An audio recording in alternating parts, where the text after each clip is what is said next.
This week I'm narrating folk stories to you, and the one that I'm going to narrate today is called Why the Hair on the Head Turns Grey Before the Beard. It's a Jewish folk tale, and I hope you'll enjoy it. So let's start without any delay. The Tsar once went on a journey. On the way, he met a poor Jewish farmer who was cultivating his field. The Tsar saw that the farmer's hair was grey while his beard was black. At this, he was filled with wonder. "Do explain this mystery to me," the Tsar asked him. "Why is the hair on your head grey and your beard black?" "Beard didn't start growing until after I was bar mitzvah head," replied the Jew.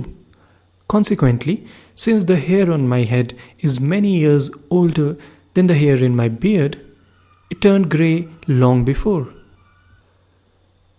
"How clever of you," cried the Tsar with admiration.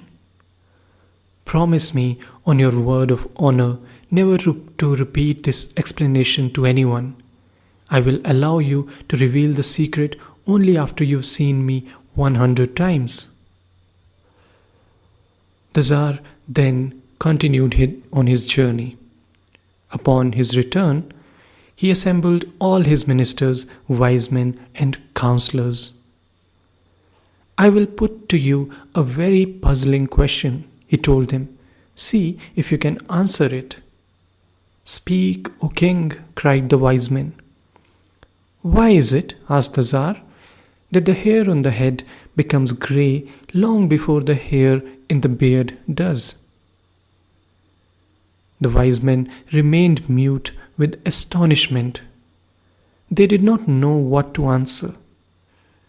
"Take a month's time to think it over," said the Tsar. "Then come back to me with your answer." The wise men went away and devoted themselves single-mindedly to the solution of the problem the Tsar had put to them.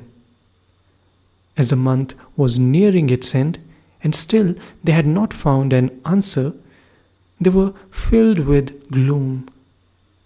But they found a straw of hope to clutch at when one of the ministers recalled that on the day the Tsar had put the puzzling question to them, he had come back from a journey outside the capital. So he undertook to track the matter down to its source. The minister followed the route the Tsar had taken, and he chanced upon the same poor Jewish farmer with whom the Tsar had spoken.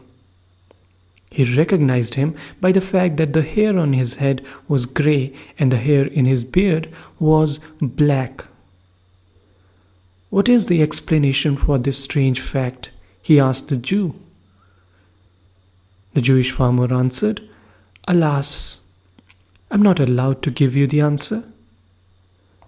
"I'll pay you well if you will reveal your secret to me," coaxed the king's counselor.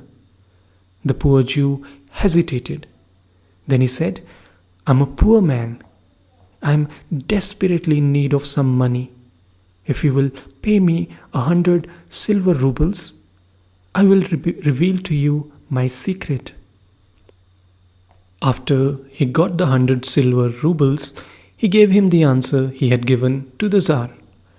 The minister then returned to St. Petersburg and gave the Tsar the answer.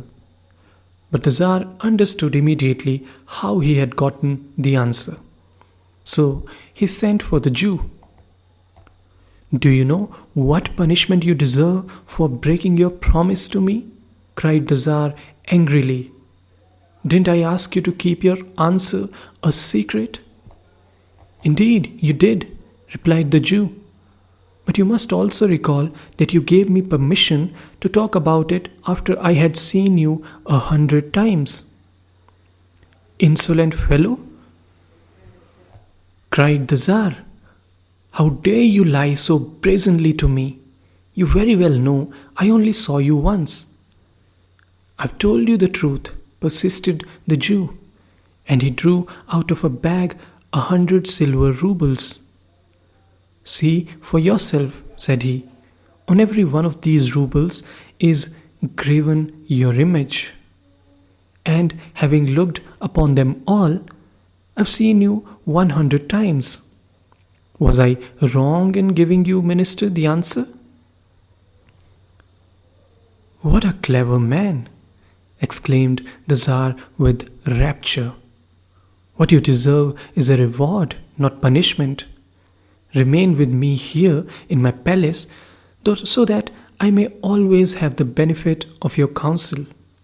And so the poor Jewish farmer lived with the Tsar in his palace in St. Petersburg and was the first among his counselors. The Tsar never made a decision without consulting him first, and wherever he went, the Jew went along with him.